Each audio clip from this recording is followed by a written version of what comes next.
Hey there, Film Buds. Welcome back to the Film Buds podcast and happy holidays. I am your host, Paul, And I'm Lauren.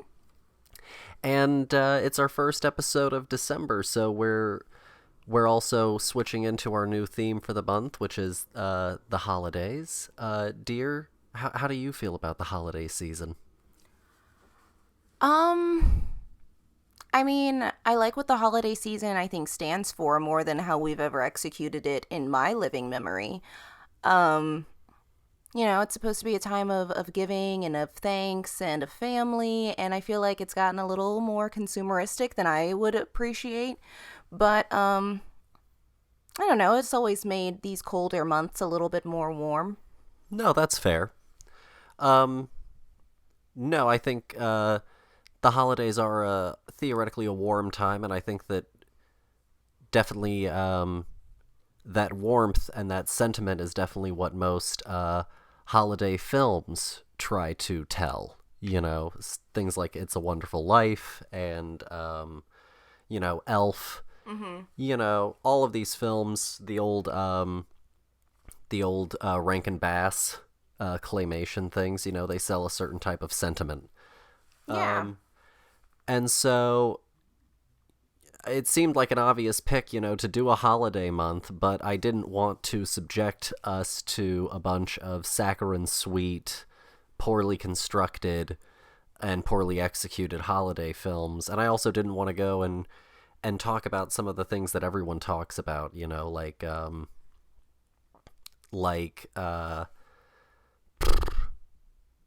like White Christmas or like Elf, because I didn't feel like I really had anything to add to the discussion. What new thing can I say about Home Alone?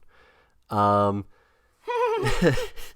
so, um, I decided to go a little bit of a different direction this go round, and so all month long for our holiday theme, we're choosing stuff that's definitely holiday related, but is kind of just adjacent to it. It has the themes of the holiday and it's relevant to the holiday in some ways, but it goes, not so much for sweet sentiment and warm fuzzies all of the time. It will have some of that.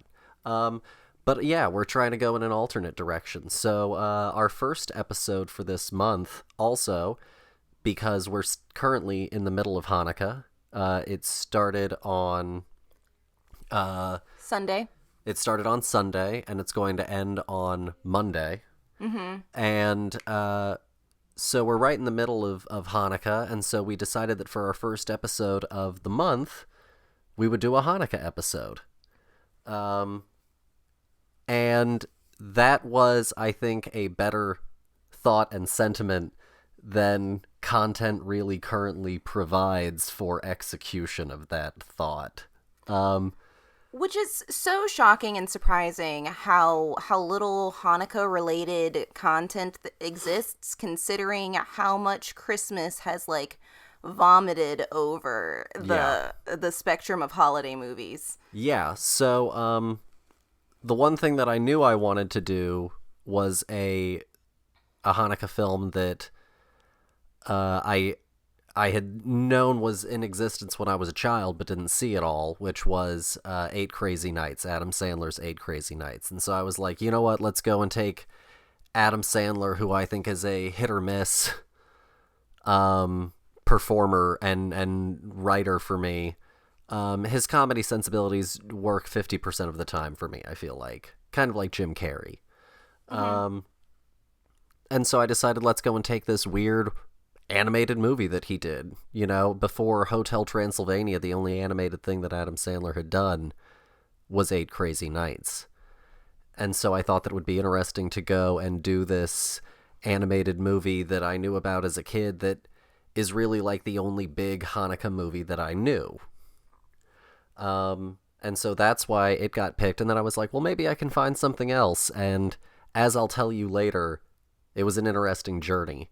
Mm. And so our surprise second bonus bit that we're going to talk about is Rugrats Season 4, Episode 1, Hanukkah.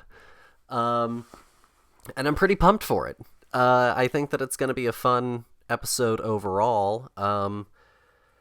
Before we get into it, I guess we should give our listeners who might be unfamiliar with Hanukkah a little overview.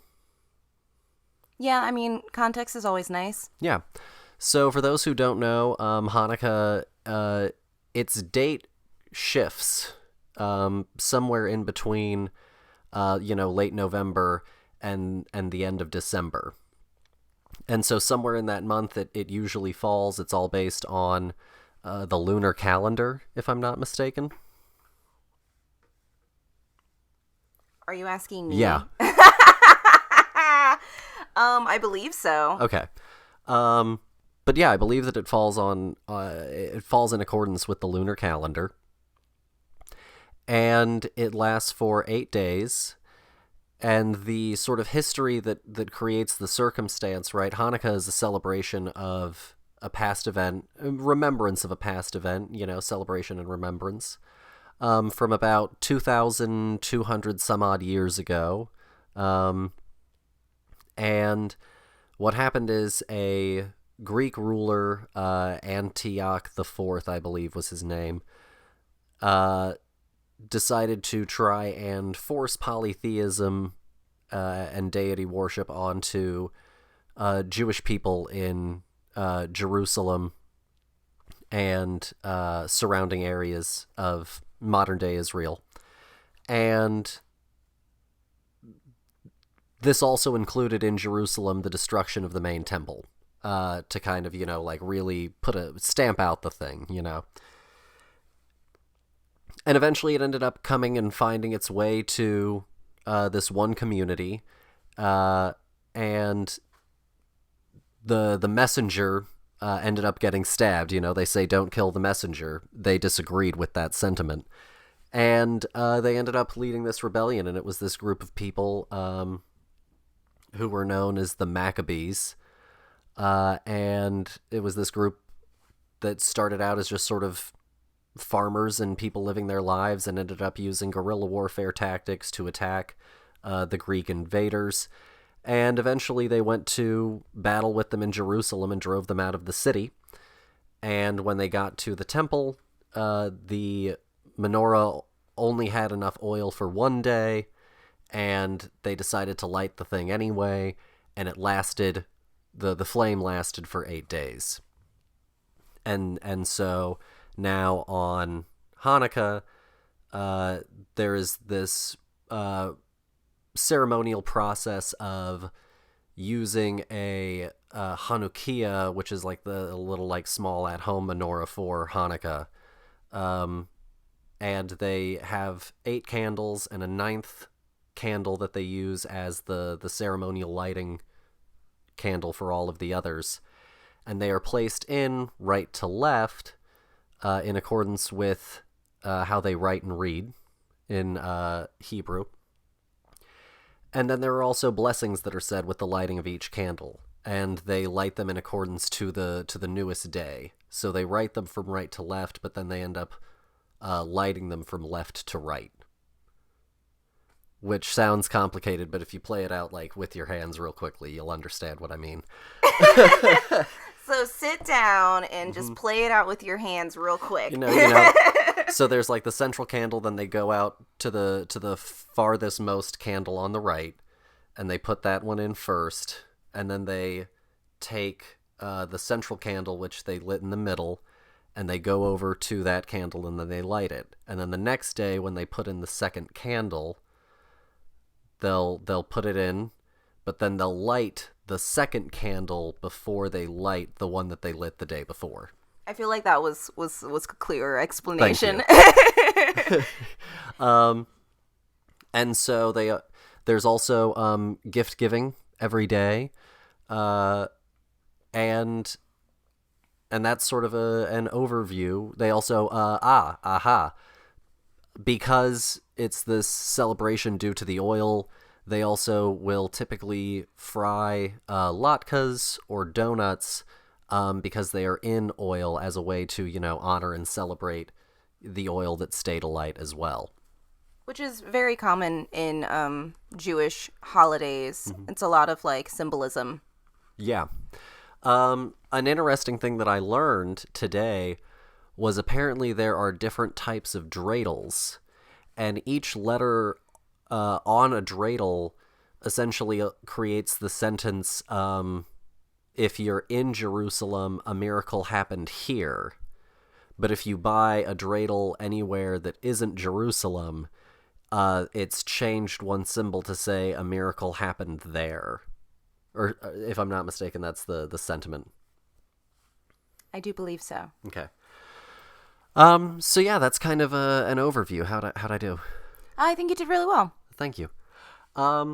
So now, I guess we'll jump into what we're here to talk about, which is Hanukkah as represented to us in movies and TV shows. And in particular, we're starting with Hanukkah as represented in Adam Sandler's 8 Crazy Nights. And as always, we have a clip, so take a listen.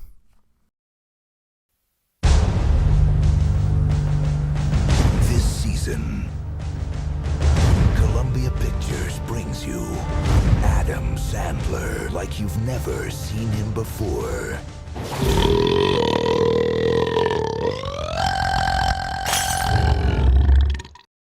So that was Adam Sandler's 8 Crazy Nights, which came out in 2002.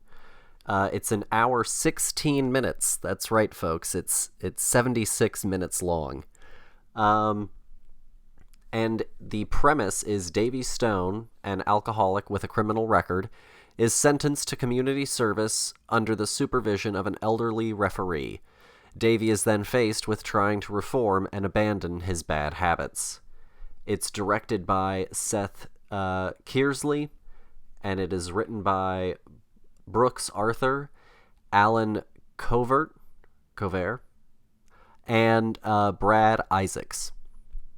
And it stars Adam Sandler as Davy, Rob Schneider, Jackie Sandler, Austin Stout, Kevin Nealon, Norm Crosby, John Lovitz, and then it has cameos from several other people, including Tom Kenny and the Sprouse twins. Dear, do you want to start? They've heard me talk for a while. How about you kick off with? Sure. Gosh, what do I have to say about this movie? I guess my first thought is like, who is this movie for? Because it doesn't really feel like a Hanukkah movie, even though they keep talking about it the whole time. It doesn't really feel like a redemption story because he sucks as a character pretty much up until the end, and even then, like, it's not really that worth it. I feel like the town really turns around their opinions about everybody in 2 seconds. And gosh, I wish it wasn't a musical.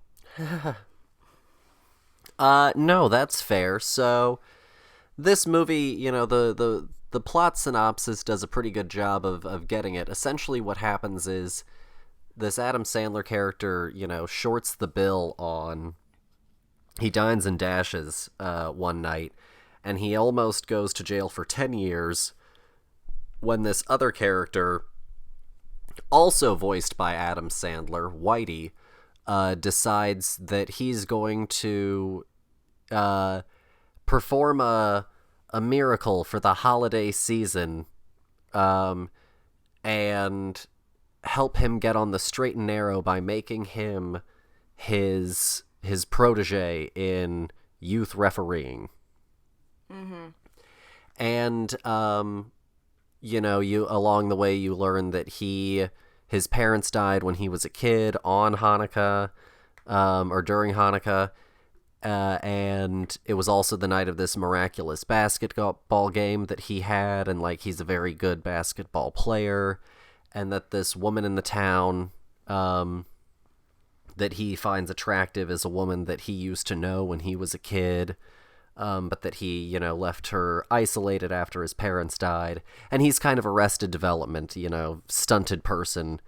He hasn't ever opened the letter that his parents gave him for that night of Hanukkah.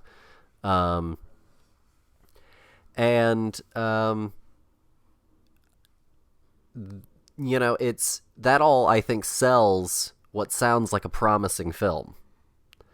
And I think that conceptually so much of this film works in terms of, like, it has all of the things that a holiday movie needs. It needs, a miracle to happen, right? Because whether it's Christmas or whether it's Hanukkah, both of them have this notion of something miraculous occurring, for Christians and for Christmas, it's the miraculous birth. Whereas with Hanukkah, it's, of course, the miracle of this reclaiming of their identity and how, they were able to make this thing last for so long, in celebration of them finally reclaiming, their holiest site. And so I think a miracle is necessary to a lot of holiday things. And I think that this definitely has all of the makings for something great. Where I think it gets in the way is where Adam Sandler usually always gets in the way for me, which is that he doesn't know when to pull back on certain things, and instead oftentimes doubles down on the things that are the worst part of his story ideas. And so, like, it's a really annoying character voice that he does for Whitey, and it was apparently even more annoying, but focus groups told them so, and so they went in and redubbed it. And so I think that, like, this movie conceptually, great. This movie in execution is a hot dumpster fire. And, like, every time it starts to get good, it completely caves in on itself. No, yeah. I mean, honestly, every single moment where I was like, oh, this is interesting. And then he was like, oh, what if you got to, like, watch deer shit actively while dying laughing? Because that's what I wanted to watch instead of your plot. Yeah. There are so many cutaway moments. This is only 71 or 76 minutes of movie. And it's probably less than that with credits at the end, even though the credits are probably only like a minute. But anyway, I digress. Yeah, it cuts away to, like, the worst parts and the worst concepts of everything that they could be doing. Every time that we could be doing something with characters, we're not. And to your point, yeah, a musical is great, but also, like, a musical needs to be like 90 minutes, or your songs need to be pretty short, but honestly, there isn't anything about this that really needed to be a musical. And I think it also, yeah, to your point, doesn't really hit on it feeling much like it's related to Hanukkah. The character Whitey, like, mentions Hanukkah as, like, part of the reason that he's doing this, but then Whitey does not practice Hanukkah. He's not, like, in any sort of way religious. And so he's just bringing it up, and he even says so. They're like, you don't, you're not Jewish. And he's like, oh, well, still celebrating, or, you can still believe, or whatever he says. I can't remember. No, it doesn't really matter. And even their house is decorated so nondescript. It's got a lot of, like, everything on it. It's just kind of like the holidays threw up on this house, just in a general sense. Yeah. And I guess I wondered why, with the story being that, it's this redemption story of him growing as a person and getting, the girl of his dreams and not going to prison for 10 years, at the end is kind of like just masked by a whole bunch of unnecessary details that could have been used to further the plot, but instead honestly hinder it at every point. I've seen musicals of all shapes and sizes, and this one, it was almost repulsively unnecessary.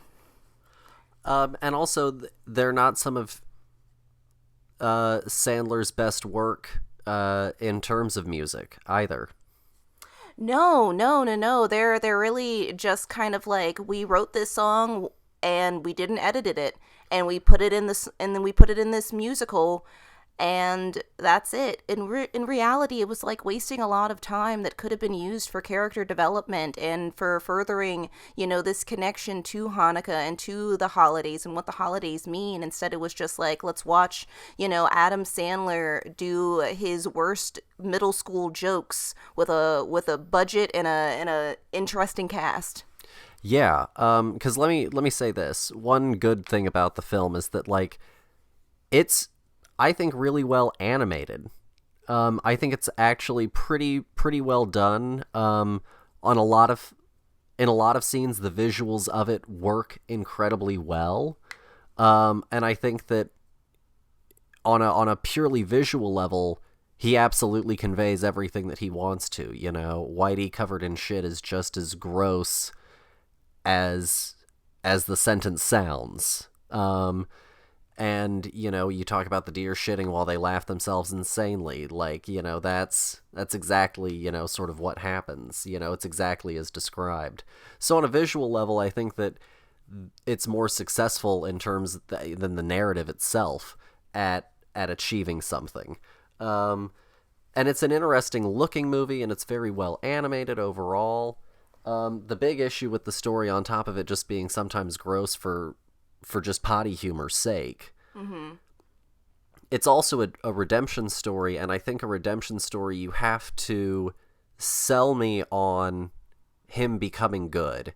And so much of the movie, the Davy character is such an unsavable ass. And his period of being good, comparatively, is so short before he has his relapse, right? Because we need our third act conflict. Mm-hmm. And so he's so shitty for so long of the movie that then his good period doesn't feel like he's earned how shocking this betrayal is. And so for it to be a redemption story, I think that's a big undermining point to it. And then I think the other big thing is at the end of the movie, spoiler alert, Whitey has always wanted this, like, award that says that he's, like, one of the hardest working people in the town. And they don't give it to him, and Davy comes and he's, like, I guess just going to apologize to Whitey privately, and then he sees that Whitey doesn't get the award, and in, like, any other movie, this would be the moment where he, like, storms in, and while Whitey is there, demands justice for Whitey. But in this movie, they go this weird direction where he stands outside for a really, really long time, lets Whitey leave, then goes in and tells people off, and then they have to go to the mall to, get back to Whitey and to have this reconciliation moment, and then he gets the award at the mall. And so it's 71 minutes, but it also feels drug out, and it also doesn't do justice to this sort of redemption narrative either. Because also, they frame this movie in the synopsis of Davy being the main character, when in reality, I feel like the person who gets, like, the best ending is technically Whitey. He gets the miracle. He does get his miracle, yeah. And Davy is so side charactered that they literally have to make his relationship with Jennifer almost like an afterthought, to the point where they don't have any actual scenes together. They don't get to rebuild or rekindle their relationship that they had as children. Instead, she's just constantly, like, in the background watching Davy interact with her son, but not really being an active character, to the point where at the end, when he's crying, that's the only thing that turns her around, turns her whole opinion about this guy around. Because she's never really believed his transformation, ever. There's no real evidence, even when he's being a good person, that she's fully sold that he is reformed. But then she sees him crying, and she literally is like, finally. Like, that's like... And then she wants to help him out and thinks that he's reformed. Like, what? It just doesn't make any sense. No, it's very weak. It's very shallow. And then they, like, end up holding hands in the end because, like, Eleanor, Whitey's sister, who is also voiced by Adam Sandler, like, forces them to, like, hold hands basically with a threat. She's like, you guys better like each other or else I'm gonna drop kick you in the teeth. Mm-hmm. And it doesn't work. It doesn't work at all. And like Davy sucks for too long of the movie for any of these relationships to feel earned. And like, yeah, like you said, his 2 seconds of being a nice guy and like saying thank you and crap after paying for his meal, like, doesn't seem nearly as good of a transformation as he should have had in that moment, especially considering how big of an ass he was earlier in the movie. Like, it should have been like Scrooge. It should have been like the end of Scrooge, where, you know, he's like, you, sir, you boy, what day is it? It's Christmas Day, sir. And he's like, I'm gonna buy that turkey and all of go get the biggest one. I'm gonna let a party happen. He doesn't ever do that in this movie. No. Not one time. Yeah. And his actions are also, you know, I don't want to undersell it in any kind of way. Like, his actions are pretty awful, like pretty despicable stuff. Not even just the dining and dashing and all of that. Like, he's just generally a pretty trash person to everyone, and he says and does just despicable things. And I guess it's very mean-spirited. For every time then that it wants to be sincere, and so the sincerity never lands because so much of the movie is just so mean-spirited feeling. Yeah, and basically filled with like 2002's version of fart jokes. Like, it's just it's every time we got something good, it was just smeared with shit afterwards. Like, it just sometimes literally. And it just like, I don't understand. Is this how Adam Sandler like sees himself? You know, like, Is he literally supposed to be Davy? Like, is this us trying to be like, oh wow, Adam Sandler hates himself? Like, I don't understand who signed off on this movie. Yeah. Also, as a random aside, it definitely, as you said, it does lean more in general, I would say, Christmas. You know, like, it has a lot more of the iconography of Christmas, and it has a lot more of the plotting of like a Christmas movie. Yeah, I mean, this movie is basically like every time we see any decorations, they're usually like Christmas themed. Everything is like red and green for the most part, except for them like randomly putting menorahs in places. And so for this to be the thing that a lot of people, you know, have on their list feels like a real disservice. You know, the fact that this is considered, you know, one of the biggest quote unquote Hanukkah films out there feels like a real disservice to the holiday that has a lot more grace and dignity than this film, I think, ever really fittingly gives the holiday. No, and yeah, to go off of your point, you know, there's one point in the movie where they've got like people at the patch party is what I'm gonna call it, the gala that they go to, and they present the best person award to somebody in town, and he's like, the mayor goes up there and he's like, all right, you know, it's Christmas Eve. Merry Christmas to all those who celebrate Christmas. And like 99.99% of the people at this banquet hall, you know, yell back at him, Merry Christmas. And then he's like, and for those of you, you know, who celebrate Hanukkah, today is the last day of Hanukkah. Happy Hanukkah. And then like 3 people like say Happy Hanukkah back to him. And it feels like this movie is aware of how Christmassy it is. Yeah. But doesn't play with that really either. Yeah, just this random little throwaway this moment. This one joke that's probably one of the better thought out jokes of the whole movie. Yeah. And then again, they ruin it with another song. Yeah. Which felt extra pointedly like Jewish. Yeah. This movie is just a mess. I'm gonna call it, you know, Adam Sandler does his best impression of Reb Tevye. Yeah, I was like, it's their Fiddler on the Roof moment. Mm-hmm. Where they're like literally like, and like it's so bad. Like, yeah. I don't understand how this is like one of the best things. But honestly, it's like one of the only things. Yeah. So part of the reason that we ended up also deciding to talk about, and we'll get to in a little bit, Rugrats, is that when you look up lists for, I just Googled, you know, Hanukkah movies. That was it. And Google provided me like a little list, you know, compiled of data that it gathered from lists that it found. And Eight Crazy Nights was on there. Also on there was the Hebrew Hammer.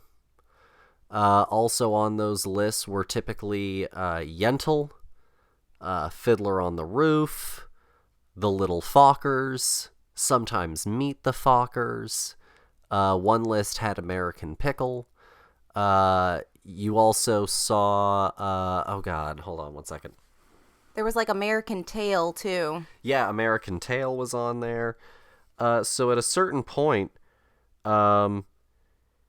it really just became obvious that, like, the selection was just not really there. Full Court Miracle is one that was there. The Holiday, The Night Before, Inglourious Bastards, A Serious Man, and then literally a Rugrats Hanukkah.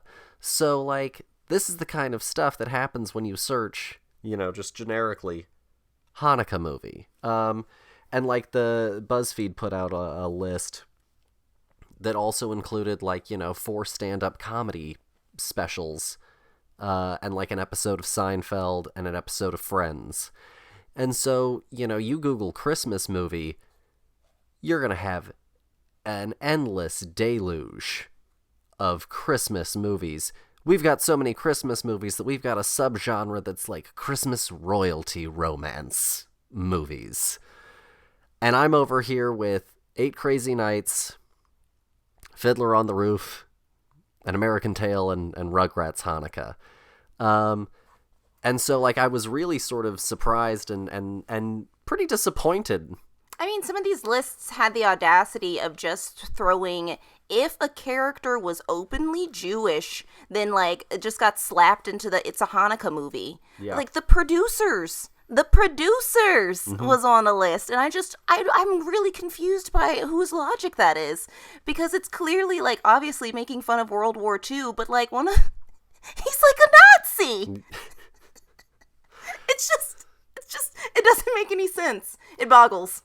And so, like, I was suddenly pretty stunned and pretty disappointed. And, this sort of goes, I think, to that conversation that we've had on this show quite a few times before of, the importance of representation. And I think it's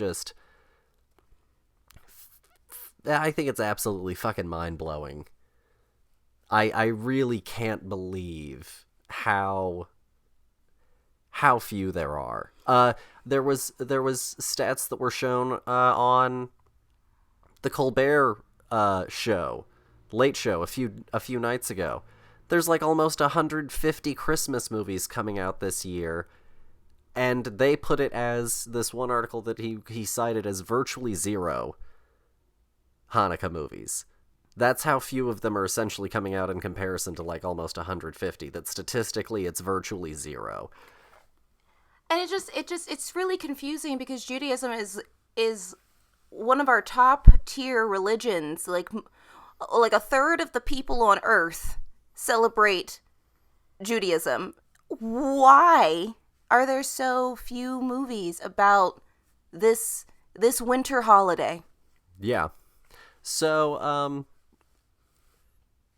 I guess, randomly before we get too much further on into this, because Eight Crazy Nights is it's a mess and it's not a good representation of the holiday, or any holiday maybe. And so before we get on into some other things, dear, what do you want to rate Eight Crazy Nights?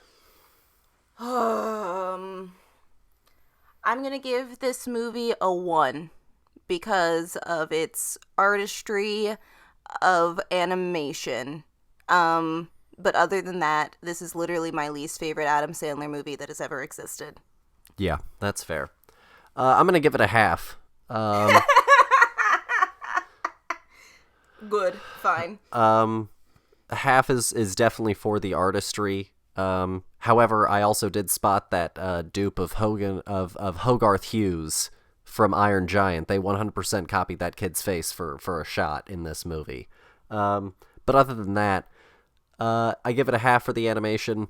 I would have given it a whole, but then I remembered that Rob Schneider voices an Asian character that they refer to specifically as Chinese waiter.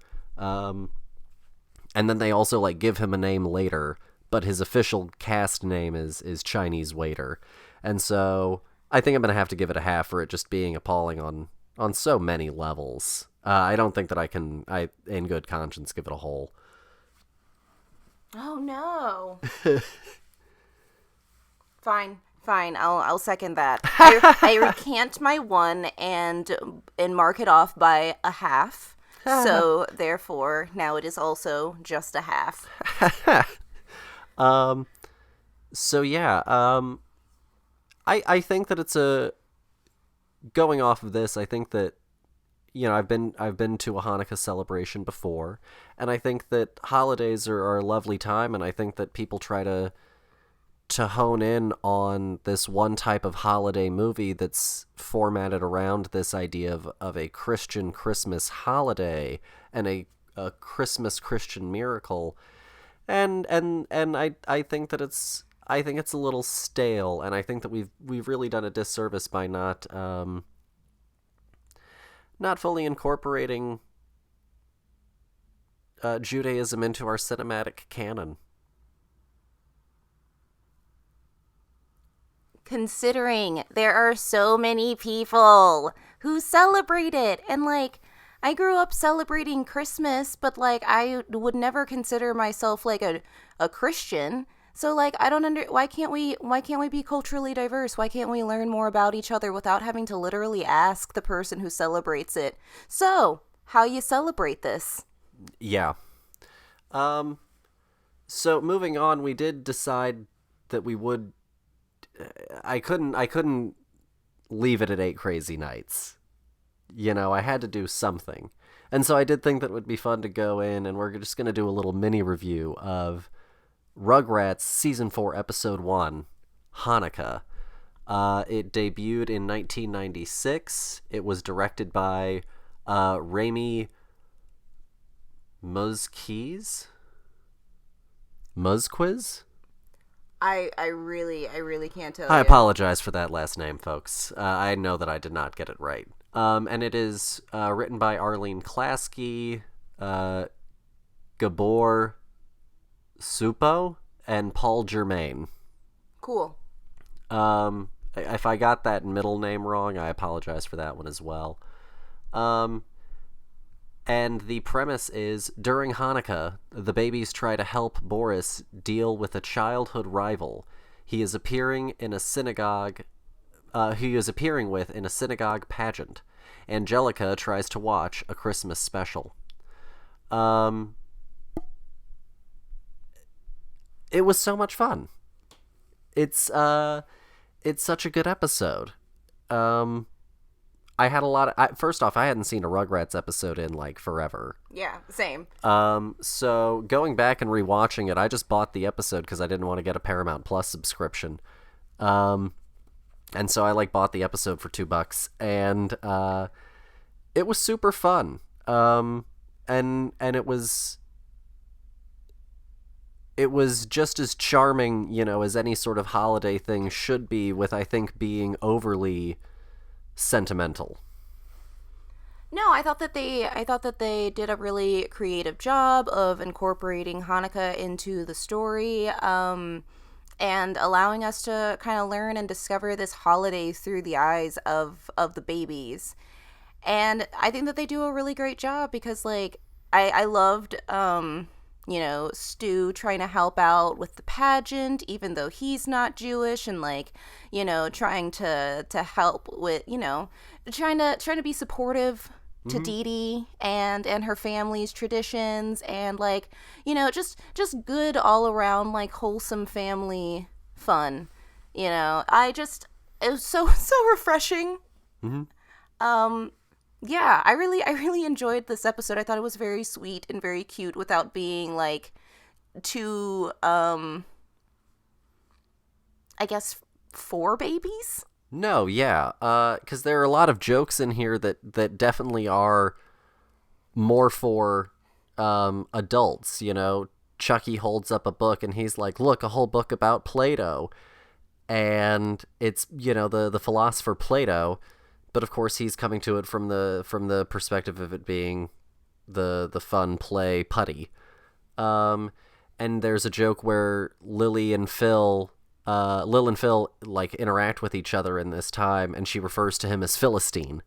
And so like that's a joke for adults. That's a little wordplay that's only for adults who know what a Philistine is. And so I think that it's like a really well done thing, right? And the end of it, it has its miracle in the resolution of conflict, you know? And in these two people that had been feuding finally coming together and seeing each other's perspective and, you know, putting down their swords, if you will. And it's a really nice ending. I quite enjoyed the episode. Sentimentality is hard to pull off. You know, too much and you're cloyingly sweet. You know, too little and then it just doesn't seem sincere. And I think that they really managed to sell a very sincere story and also educate, you know, young audience members on the core themes and ideas of the holiday. And I thought that it was really successful.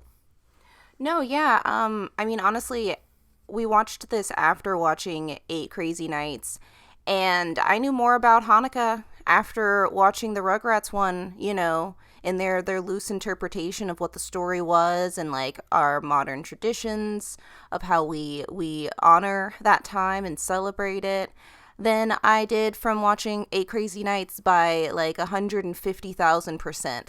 You know, it just blew it out of the water, and it was a 30-minute special. I guess I don't even know. It was 24 minutes, so I guess that's just an average run. You did it, guys. You did it. It's all about economy of storytelling, you know? It's all about using your time wisely. And so, and you know, there's it's just good storytelling. That's really all it is, you know. Well, and I remember I've never seen the Hanukkah special before. I had gone to Passover. A friend of mine from New York was having a Passover, and invited me, and we ended up watching the Rugrats Passover. And I just think that the Rugrats are one of the few popular kids programming that is willing to step outside of Christianity for a little bit. And I just think that that's so delightful. Yeah, and you know, honestly, like as a kid, it didn't even really dawn on me that the family was Jewish. You know, like it just sort of never, even though they talked about it, it was never one of the things that really like clicked and stuck with me as a kid. You know, so I think that it's really great at just sort of having, but I remembered this episode. So like, even though I didn't really think about them as being Jewish, I still remembered this episode. And so I think that they do, a really successful job of just having them be authentically characters, you know, and living through it. You know, it doesn't feel hokey at any point or pandering. No, and honestly, like, especially going back and watching it now, you know, as an adult, it was really sweet looking at the relationship that Stu and Dee Dee have as this couple, you know. So often you look at, like, couples in something and you go, I don't know what they saw in each other, but you can still see that spark of love, and that's something that, like, if they hadn't have drawn it in, if they hadn't have written it in, if they hadn't have acted it so well, it would have never been there, and nobody probably would have noticed it, you know, it not being there. But the fact that these are real people. Yeah. You know, Boris having his feud, you know, is real, because at the end when they reconcile, they realize that what they've been mad about is the fact that, like, they wanted what the other had. Yeah. And that's such a good message, also still wrapped up in, like, a holiday special. Mm-hmm. No, absolutely. But unfortunately, that's also kind of, I guess, the most of what we have. I mean, we could have, I guess, gone with Full Court Miracle, but also that's apparently more of just a Christmas movie that has some sort of Jewish flavoring and Hanukkah flavoring sort of drizzled on top of it, apparently. So there are, I guess, other options that we could have gone, but honestly, it's tragically sort of slim pickings. And if I had to like give someone like it, even if you celebrate Hanukkah, if you don't celebrate Hanukkah, I think that I think that this Rugrats episode has more heart and more good-natured, intention behind it. And I feel like, you should bring it into your personal holiday. Mm-hmm. Or, if you don't know about the holiday, come and watch this. It's precious and adorable, and you'll learn while having a good time. Yeah. So that, I guess, sort of wraps up our dedicated to the holiday portion of it. Again, for those who do not practice, Hanukkah began on Sunday, November 28th, and it ends Monday, December 6th. So as of this recording and when it drops on Friday, we're smack dab in the middle of it. So also to any of our listeners who are Jewish and celebrating, or Jewish and not celebrating, I don't care. Happy Hanukkah. Yes, Happy Hanukkah. Yeah. And I guess from there we can move on to what we've been doing and what we've been watching. Yes. So, as far as what we've been doing, we actually were out of town for Thanksgiving. We were visiting the Thompson side of the family, my wife's side of the family. And we went out and we went to a vintage shop, and we ended up finding a whole bunch of stuff at a few different places.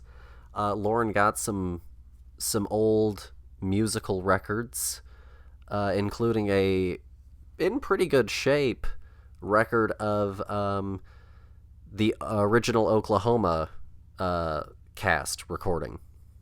Yeah, I think that this might be my oldest musical record so far. Mm-hmm. At least the oldest physical copy of the record. Like, I've definitely seen some reproductions of it, but I've never seen one this old before. So I'm pretty pumped about that. I need to put my collection together. Yeah, and then I also managed to snag not a classic vintage, or not a classic vinyl, but a new vinyl. I managed to snag one of the orange vinyls for the Halloween Kills soundtrack, which I'm pretty pumped about. So exciting. We also got a few movies for pretty cheap. 3 Billboards Outside of Ebbing, Missouri, Tomb Raider, the original Terminator. I hadn't gotten it on Blu-ray. I had T2, but not the first one. Paranorman, The Beatles, 8 Days a Week. And then we also got some books. Lauren got a book of Spanish plays. Is that correct?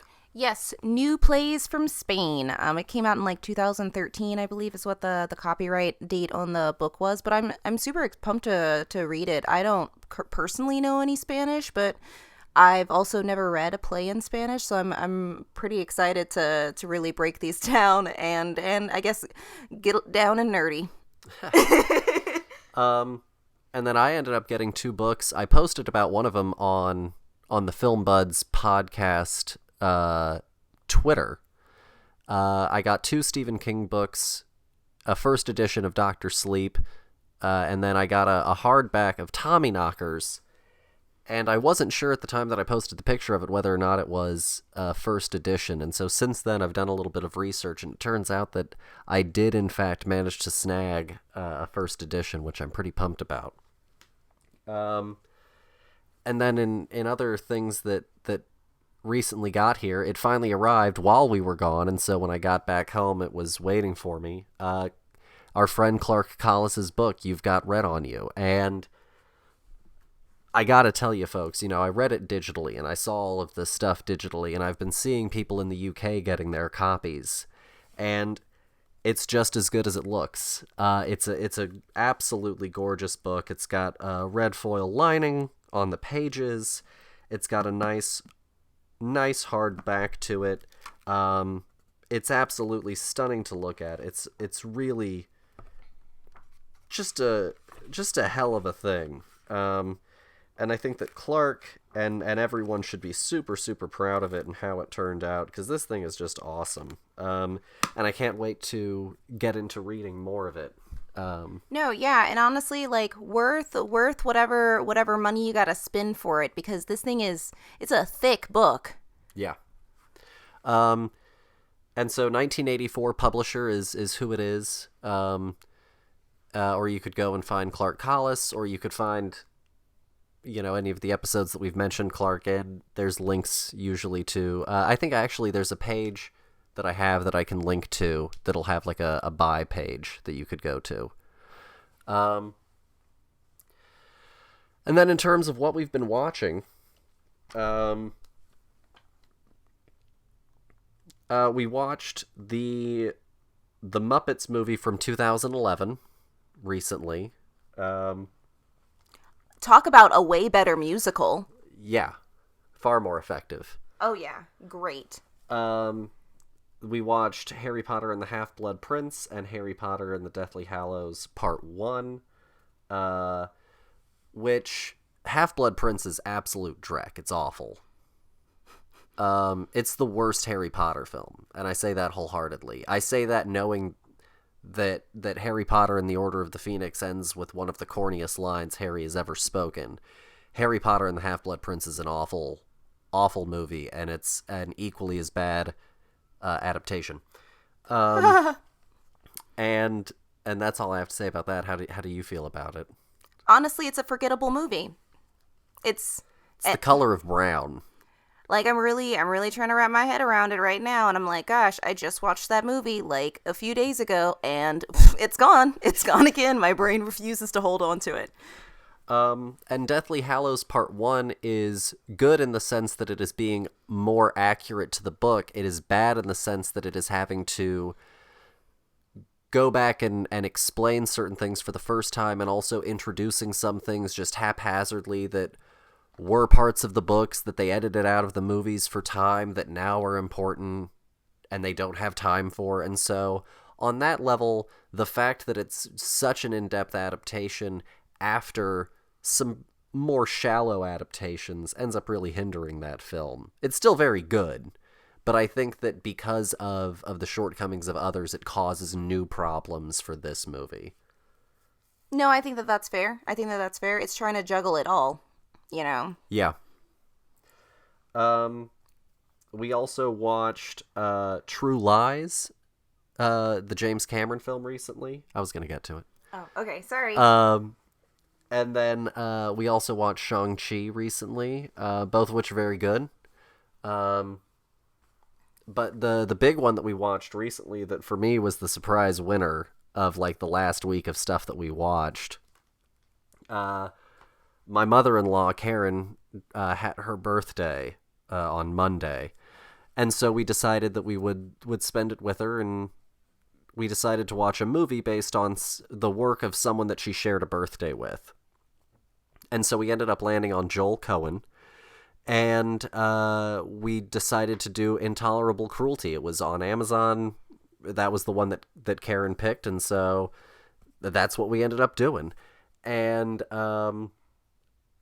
let me tell you, I had seen that movie before when I was younger. Holds up. I really like it. I know that some people are down on it from the Coens' filmography, but like, if this is the worst the Coens can do, geez, No, yeah, the perfect shot of like him going from the dentist to the car to the office, like, it was so smooth. I loved it.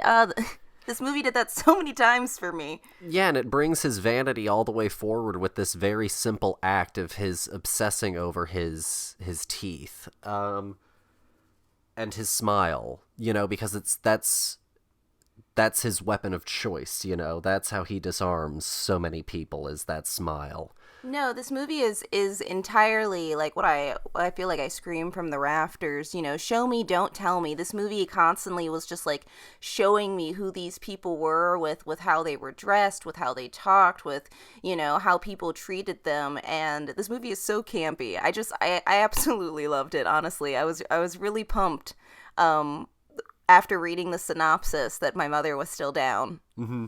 And, like, honestly, I was a little bit surprised that she was still down after that opening scene. Oh, yeah. When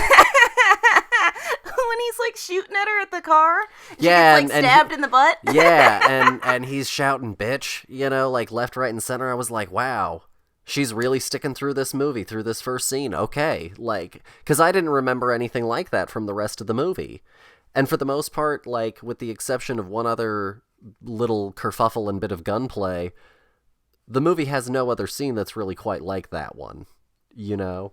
And so, yeah, it was a great time. It was a real ride, and it was a lovely time, and I'm glad that we got to share that with her. And yeah, it holds up. And again, even if this is one of their most conventional films, like, this movie's really well done. No, honestly, I think that this would, gosh, I feel like this is actually why we chose this movie too, was just the fact that, like, I feel like this is the most my mother of the Coens movies that I could have made, you know? Yeah. No, for sure. I haven't seen The Lady Killers in a while with Tom Hanks, and that might be one that she also enjoys. But no, for what the Coens typically do, this is the most, like, for your mom those directors get. Yeah, and I guess, like, maybe we should clarify, like, my mother's not really like a movie person. Yeah. You know, she's if she doesn't like it, we have a running joke in the family that, like, it goes by the mom test, and if she falls asleep, then, like, it didn't pass her test. And she stayed awake throughout this entire movie and laughed and had a good time, and, like, it was fast paced enough that she could keep attention with it and interest and the characters. And no, I mean, like, I think that, and I guess that's what I mean, you know, Mm-hmm. it's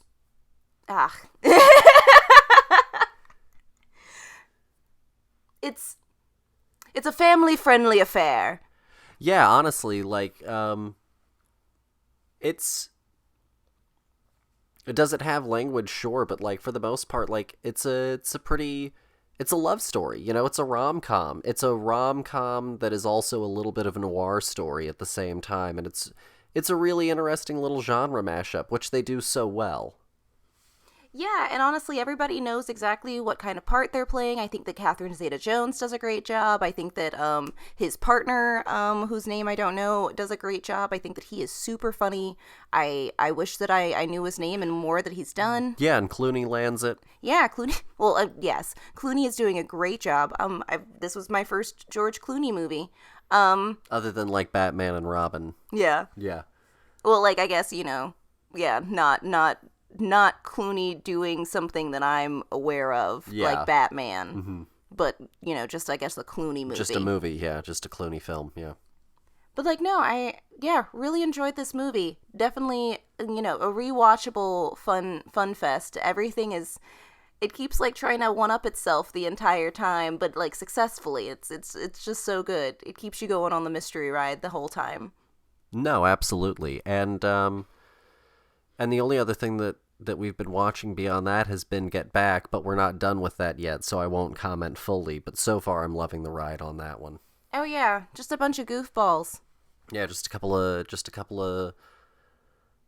you know, young men trying to figure it out, and you get to watch them try and be in this band and make art, and it's fascinating, and I'll share more once we get further into it. Yeah, I'll just say it's very humanizing. Yeah, for sure. Very grounding. For the Beatles, you know, such a lofty idea, right? To be a Beatle.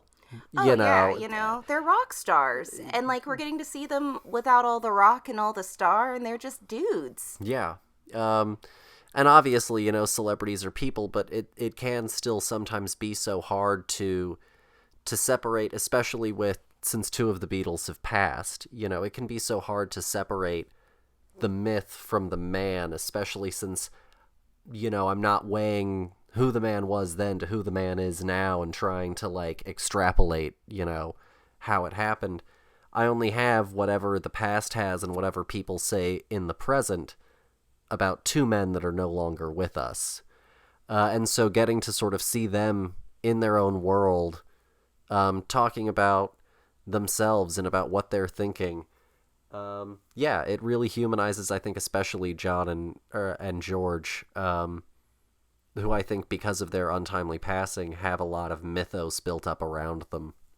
No, yeah, for sure, especially since we are so far removed from this time, and, like, it's really cool to just, like, especially in a time period when, like, social media isn't everywhere. You can, flip through, they're not flipping through their Instagram in 1969 and seeing what, John Lennon is up to as he posts about eating cereal today. No, they didn't have all of that, so we did just kind of have all this, like, collective mythos that we've put onto the shoulders of these people, and it was just fun to, like, just hear them chat. Yeah. I think that's just about all that we really have for y'all this week. We don't have a listener question. As always, if you listeners have any questions or any requests, or if any of you feel like we didn't do Hanukkah justice in this episode, you can always email us at thefilmbudspodcast@gmail.com. Also go and follow us on Twitter and Instagram for all of the latest news. We're doing a whole holiday month, like I said, and so you can go and check out the content calendar on Instagram and on Twitter as well. We're at The Film Buds on Twitter and at The Film Buds Podcast on Instagram. So yeah, come and check us out. It's going to be an exciting month for us. We're looking forward to it, and we actually have a special guest planned for y'all for our 200th episode. So make sure to come back around. Dear, is there anything that you would like to say to the listeners before we sign off?